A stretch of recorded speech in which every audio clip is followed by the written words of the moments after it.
made a video before on what government in fantasy can look like and some alternatives to or twists on the all-too-common monarchy. In this video, we're going to talk about what the government, no matter its form, actually does. If this sounds boring, bear with me, because it's actually really interesting and can be a great source of inspiration and conflict in your story. And we all love conflict.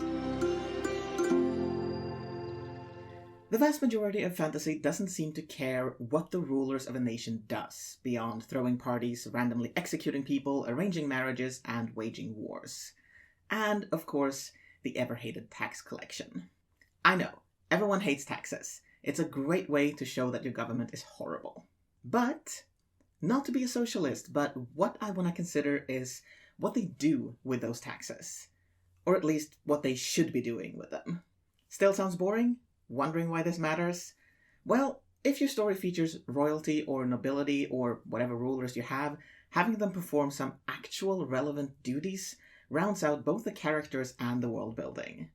Sometimes we see royalty that hate their royal duties, which is fine, understandable. A lot of it seems really boring, but maybe consider if they have an area that they actually enjoy as well. The duties of a ruler are very varied. There will probably be something they care about. Maybe they're really into art and culture, in which case they might be putting a lot of effort into funding museums or galleries or libraries and such things. Maybe they really love science and new inventions, in which case there might be a government-funded research facility that gets a bit of extra attention. Or maybe they really care that their people are happy and healthy, in which case maybe social services like healthcare and schooling and such things are prioritized more than, say, foreign relations and diplomacy. If, on the other hand, your story doesn't focus on the rulers, it might still be good to know what kinds of things are done by the government and what the people themselves have to do if they want it done. Maybe the subjects of the ruler that only cares about art and culture are sick of museums and would prefer to have well-maintained roads. Maybe people see science as frivolous when they are starving because of poor management of the national agriculture. Maybe people are very happy and healthy and educated, but there is a threat from the outside that ruins all this because foreign relations have been neglected. That's one of the reasons why this might be important to consider. It might not be relevant at all depending on your story, but if it is, it's probably because something goes wrong. Say your government is corrupt and don't care about the people. Knowing what they should be doing helps you know what doesn't work properly. Say the government is in charge of bridges. They stop taking care of them and bridges start collapsing. The locals have to start repairing their own bridges, and once they have organized to do that, they also organize a rebellion. Or the government is in charge of museums. We get a ruler who is completely uninterested in this and stops allocating funds. Security and maintenance of the museum suffers, and some of the magical artifacts stored in the museum find their way into the wrong hands. Or, even if the government does work more or less fine, it can still be relevant. Say you're writing about the court, and there's a conflict between two of the ministers or advisors, the one for infrastructure and the one for waste management. The infrastructure around waste management suffers, the people get angry, and something has to be done about this feud. Because, to complicate things a bit, the ruler is probably not alone in governing. I think one reason why governments in fantasy don't seem to do much is because it often seems like every decision has to go through a king or queen or emperor or whatever it is. I won't go too deeply into the structure of government here. Let me know below if you'd like a video that talks more about that. But the point is that there will never be one person that deals with everything. Say you have a queen at the top, the highest authority in the nation. She will have advisors and others to whom certain powers have been delegated. Say someone in charge of agriculture, another of infrastructure, another of finance, and so on. They will only bring the most important issues to the queen for the decision, otherwise they'll probably mostly report what's going on in a brief manner. And they will have their own people under them with delegated responsibilities. Say the person in charge of infrastructure has delegated someone to roads in the city, another to roads on the countryside, another to rivers and waterways, and another to postal service, and so on. And on the next level, the person in charge of roads on the countryside has delegated roads north of the capital, roads south of the capital, bridges. Basically, there will be things the Queen never touches, barely hears about, but the government is still in charge of. Unless you have a queen or a system that is very intent on everything going through the highest power, in which case government will not run a lot of stuff and or things will be poorly done because the highest power cannot be an expert in everything. So what are all of these things that a government should be doing? Well, there is a long list that I will not go into detail about. If you want a series about some or all of these specific subjects, let me know below and I'd love to go further into them. For now, let me give you some brief examples. Some are relatively obvious. Foreign relations, meaning diplomacy between themselves and their allies, mediating in conflicts between others, maintaining or establishing military alliances, negotiating trade deals and keeping international trade routes safe, for example. There's also education.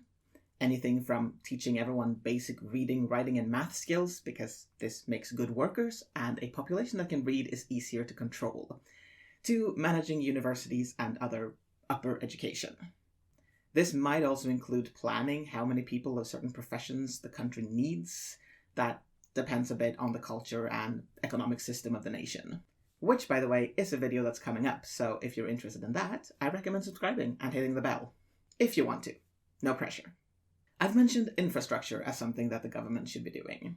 At least maintaining the most important roads in the nation. Generally where a lot of trade and resources pass through. For the nation to function, there has to be roads to get food, lumber, and other important resources where they need to go.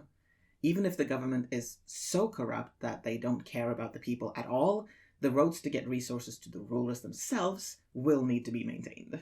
Infrastructure might also mean infrastructure of information. I mentioned the postal service before. Maybe telegraphs if you've got a society advanced enough for that. National newspapers could also be included. There's also legislation and law enforcement, of course. Perhaps the government is in charge of whatever version of police you have, and maybe the judiciary system as well. Some less common things in fantasy that could still be interesting include census, who lives in the nation, who lives where, and so on. There are many reasons why this could be important. To know who to tax and how much, to know how many people are available to the army if a war should break out, to know how much food or other resources the people needs, so you know if you can export or if you need to import and how much. Also to know how to plan education, housing, and other social programs if you have them. I'll talk about that in a bit. I've also mentioned art and culture, libraries, museums, archives, places that preserve and display information, art, and so on. Back in the day, this was commonly not government-run, but kept by rich individuals who had an interest, and then it was rarely public. But if you want to do it differently, you can. Usually the government did have archives, though, for census records, tax records, police records, and so on. Yes, I like archives. I also mentioned waste management earlier, sewage systems, garbage collection, keeping the streets clean, unless you want your people in the cities to walk around in garbage and human feces like they did in medieval times. Social programs, like I said before, is also an aspect. I know we're coming up on socialism here, but hear me out. If the government wants to do something, even the bare minimum, to make sure that the people have a decent life, there are things they can do. Orphanages and workhouses, maybe childcare, maybe programs to help people into employment, or force them into employment. Programs for affordable healthcare, if that's not free to start with. Public or subsidized housing, if they don't want homeless, but workhouses and such things are not on the agenda. If you want more inspiration, go to any national or local government webpage and click through their departments and the things that they do. Of course, many of the things our modern governments do would have been almost unheard of 200 years ago and might be in your world as well, but it's a good place to find inspiration. And I would love to see more stories where the government has actual responsibilities that affect real people's lives in more imaginative ways than having to pay taxes and starving because of it, being forced into war, or just generally suffering. Like I said, and speaking of taxes, I have a video upcoming on economics and some fun things you can do with money. If that doesn't interest you, YouTube thinks you'd like to watch this video next, or you can click here to see what I think you might enjoy, and or here to subscribe. Thank you for watching, be safe, I will see you next time.